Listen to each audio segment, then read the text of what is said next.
So when we log into Max's MX Insight UI, the first thing you see will be the dashboard.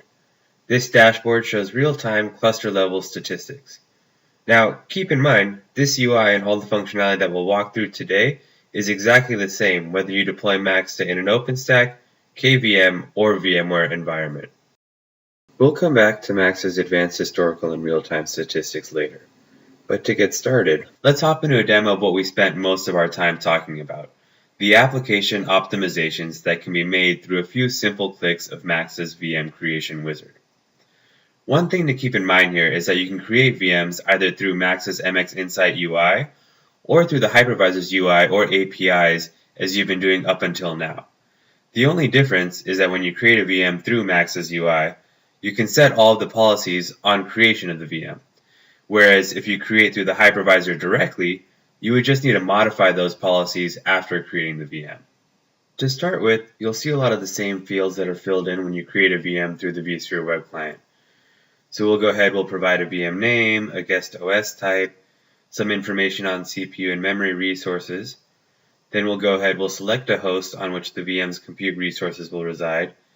You can also attach an ISO, so say if you want to install Windows 2008, you can go ahead and attach the Win2K8 ISO and have the VM power-ons directly into that installer.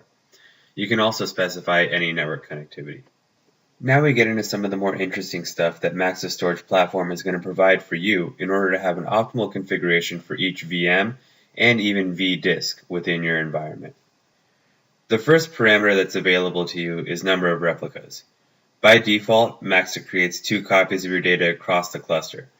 This allows you to survive any one disk or node failure with no downtime and no data loss. So now, let's say you have a VM that you want to have even higher availability or better fault tolerance for. You can go ahead, you can come in the UI, you can change the number of replicas to 3 or more, depending on the number of nodes in your cluster. Maxta will then go ahead and create more copies of your data, allowing you the ability to sustain more drive or node failures, again with no downtime and no data loss. Below replica copies, you'll see rebuild priority. When a disk in a Maxta cluster fails, we go ahead and randomly put all the VM and its associated data that was on that disk into a queue and automatically start to rebuild the data from that failed disk to other disks and nodes within your Maxta cluster to return you to a fully highly available state. But now, again, let's say you have a VM which you want to have higher availability or higher fault tolerance for. You can go ahead, you can set that VM's rebuild priority to 10, and we'll put that VM's data at the top of the queue to get rebuilt onto other disks in the cluster first. The next parameter you'll see is metro clustering, or what we also call rack awareness. What this means is, say you have 3 sites, or 3 racks within your lab in your data center. You can go ahead, you can set rack awareness through Maxta's installer and assign nodes to each of those 3 racks. So now, let's say you have a different power supply hooked up to each of those racks.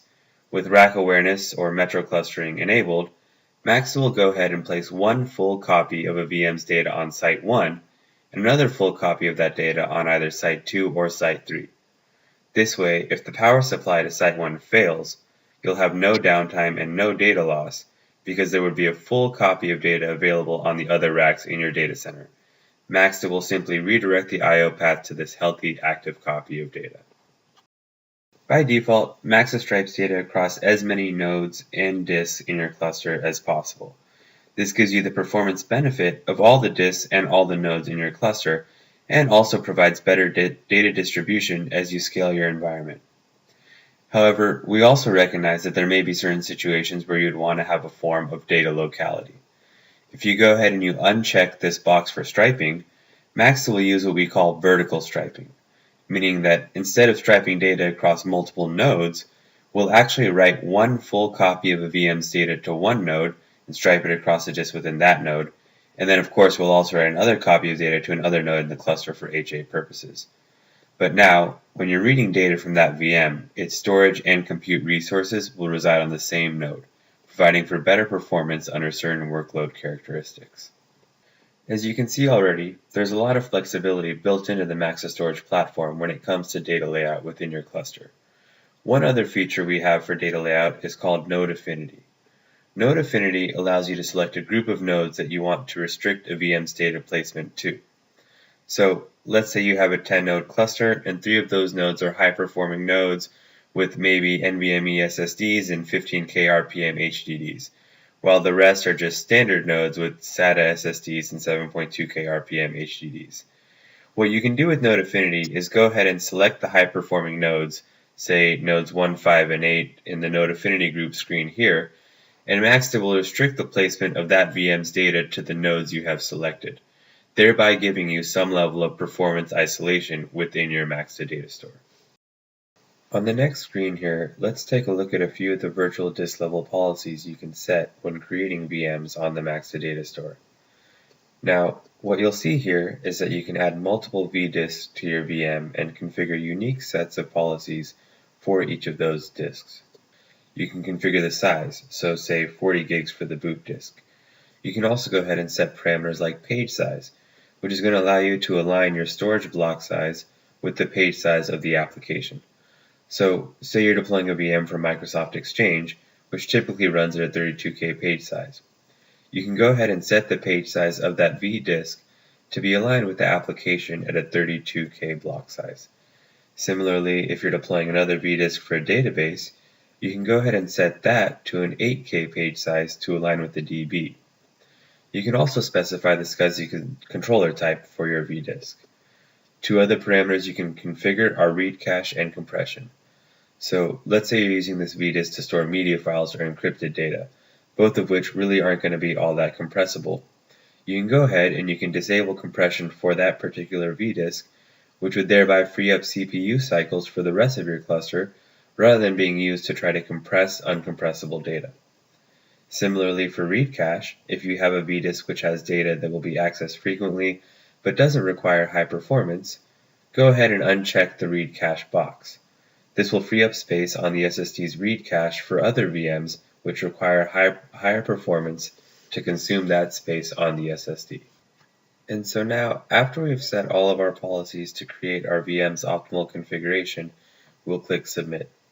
We're redirected to the Manage VMs page and our VM is created in seconds. This view will show all VMs that reside on the Maxta data store, whether they were created through MX Insight, as we just did, or through the hypervisor's UI. So, as I discussed earlier, if we had created a VM through the vSphere web client, we could still come into the Maxta UI after the fact and go ahead and modify all of those policies we just looked at, replica copy, striping, etc. I can also add a vDisk and configure all of those policies that were available when first creating the VM. Now that we've created a VM, let's go back to Maxta's dashboard view and take a look at what insights can be gained into our virtual environment. The dashboard has stats for capacity, latency, IOPS, and throughput aggregated for all nodes in the Maxta cluster. What you see here is real-time statistics, but Maxta also captures historical data for all of these stats, which can be seen by expanding the graph view. From this view, you can select to look at stats from a few hours or a few days back. Or if there was a failure over the weekend, you can even select a specific time period to look at. In addition to cluster-level statistics, we also break down the data on a per-node basis, giving you further granularity to better understand your environment. Node stats will show you the same data on capacity, latency, IOPS, and throughput, but now it's broken down on a per-node basis. Now, the one that I think is really cool is our VM-level statistics. On this page, you can see latency and cache hit or miss ratios broken down on a per VM or even per VMDK or virtual disk basis. We show you the Maxta intent log, or what we call our write cache on SSD, the SSD read cache, and the in-memory cache, in addition to any cache misses. This allows you as an admin to get a very good understanding of how each VM is performing and what resources they are consuming. And finally, as you can see at the top of the page here, we also have historical data available for the VM level and node level stats. And that's a quick run-through of a few of the key features of the Maxta UI when it comes to advanced real-time and historical statistics reporting, along with the wide set of configurations that can be made on a VM or vDisk level to provide you with a truly application-optimized hyperconverged storage platform.